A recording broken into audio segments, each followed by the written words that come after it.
Pero acting nila wala akong masabi. As in, para lang silang nandoon. Parang kausap mo lang sila. Parang nakikinig ka lang kung ano yung sinasabi nila.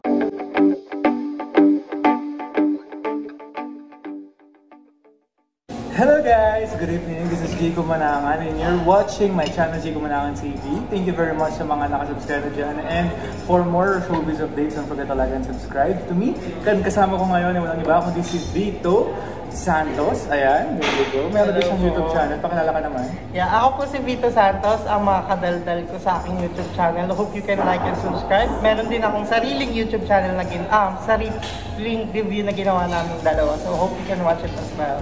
Yeah, ililink ko na lang down below yung kanyang YouTube channel para at least makita nyo rin ang kanyang mga showbiz entertainment content. So, nandito kami ngayon sa malapit sa Mega Mall dahil kakatapos lamang ng premiere night ng Thai Breakups and Romance. And ito yung ticket at napakaganda dahil meron silang picture dito dahil ito ay ikuha din sa movie scene. So, makikita nyo rin. Watch out for that. And ito ay grand premiere night kanina sa Mega Mall Cinema 3.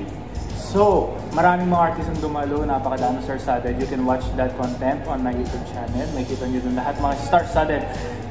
Marami. But anyways, nandito kami ngayon para mag-review ng movie ng Thai Breakups and Romance starring Alden Richards nonetheless, and of course, comeback film din ito ng kapamilya actor sa si Julia Montes. Okay, so mag-review kami ngayon, honest review, and yeah. So, umpisa pa lang, sabi kasi nito, trailer yan, trailer yan. Kasi umuwi ng CR siya. So sabi ko, hindi yan yung film na yan. Kasi nasa trailer kasi yung pinapakita. Eh yun na yun. So yung party scene, umpisa yun. But anyways, we don't want to spoil. So ayun, may part doon na Singapore scene na agad. So may kita nyo doon, napakagaling ni Direk Irene Villamor, di ba?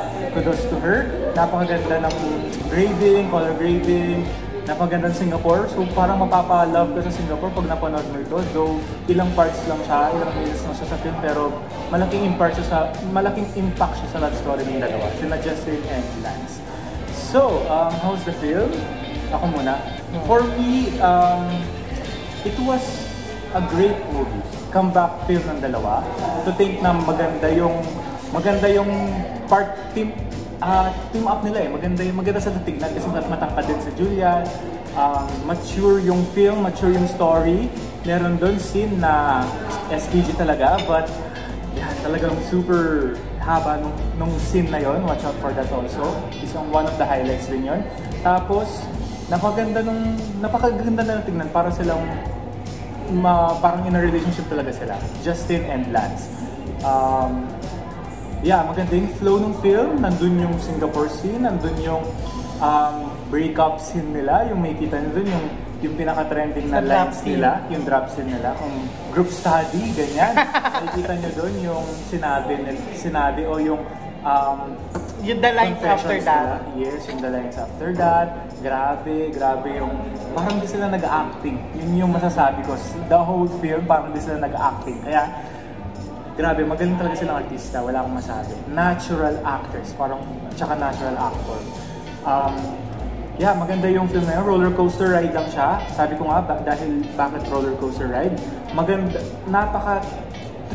thrilling ng taas. Tapos, ibabagsak ka ng gano'n dahil, sabihin natin, lumamlay yung kwento. Lumamlay yung gitna. Tapos, pa-ending, parang kala ko itataas pa eh. Kala ko may itataas pa na scenes. Kasi sabi ko, ay, roller coaster to. Kaso for me, nung pinanood ko, ayun, yung pick na group study, yung sinabi nga nilang dalawa. Tapos, gumanon. Kasi may kita na doon yung buhay nung parent. Basta, tayo akong sabi. Tapos, gumanon. Kala ko gaganon. Kaso, gumanon hanggang ending. Well, siguro ganun talaga yung pinapakita ni Direk Irene kung paano nga pa, kung ano yung film na gusto niyong ipakita. Pero for me, nag-expect lang ako na siguro mas ganun pa na hype pa na acting.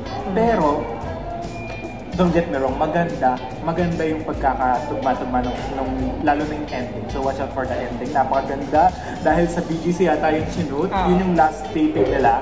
Tapos, napaka-long scene doon at parang nandun ka lang. parang pinapakinggan mo lang sila. Parang nasa park kasi yun eh. Tapos parang nandun ka lang, tapos pinapakinggan mo yung love story nila kung ano yung mangyayari sa ending, ano yung mangyayari sa relationship nila. Hindi mo expect. Hindi mo Na expect. ganun siya matatapos. Yeah, so, yeah, ganun yung na-feel ko, which is super ganda kasi, di ba, it's a film ni Alden and Julia to. So, tapos, feeling ko aabangan din talaga ito ng mga fans ng dalawa dahil kaabang-abang din naman kasi talaga. Tsaka kita mo talaga dun sa movie na 5 Breakups and a Romance na yung dalawa, si Julia and si Alden, binigay talaga nila ng todo yung best nila, lahat ng parang pinag-aralan nila at nagharap sila ng paghuhugutan nila sa mga karakter nila. Kasi sa una pa lang, pasabog na yung mga binigay nila na eksena na hindi mo in-expect na may gano'n na palang mga mangyayari. So yun sabi niya pa, pag gano'n nga siya, tapos bumaba, gano'n. Diba? So ayun. Pero acting nila wala akong masabi. As in, para lang silang nandoon. Parang kausap mo lang sila, parang nakikinig ka lang kung ano yung sinasabi nila. Kasi walang masyadong background music, walang masyadong background na mga tao, walang masyadong ganun. Halos sila lang, nakafocus lang talaga yung camera sa kanila. So, yeah, it's a different feeling. It's a different feeling na makanood ka ng ganong klaseng film na romance drama. Kasi halos marami ng romance drama dyan sa Philippines, di ba? Like Star Cinema, marami na yan. John Lloyd Bea, marami na yan. So, ano yung difference nito?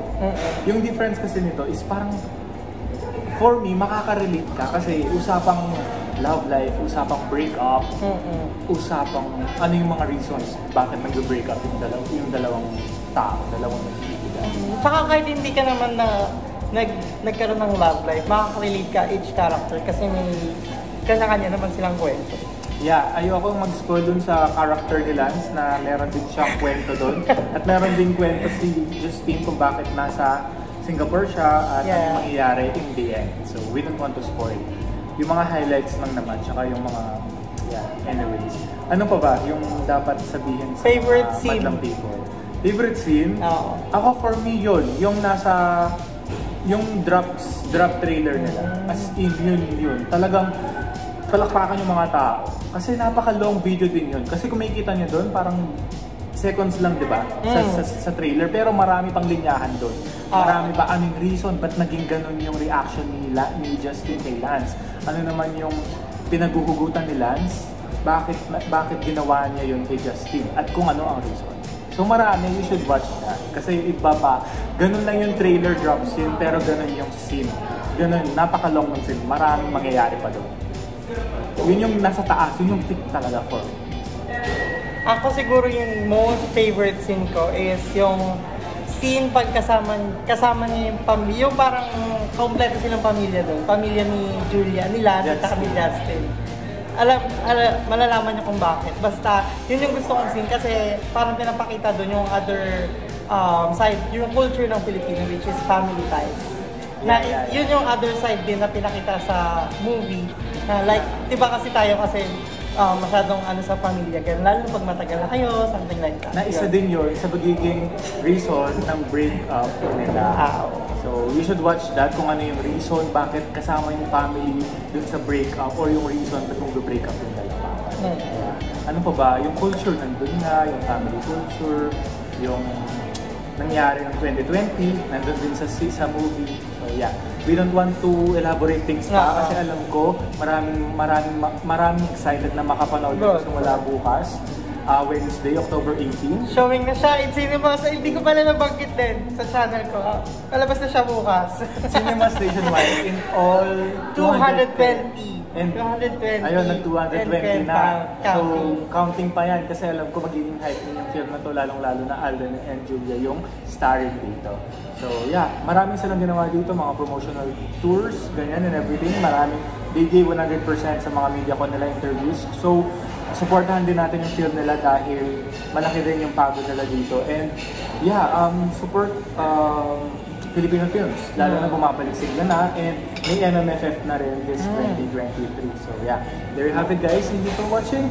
Please don't forget to like and subscribe. Again, showing na ang 5 Breakups and a Romance in cinemas nearest. Thank you.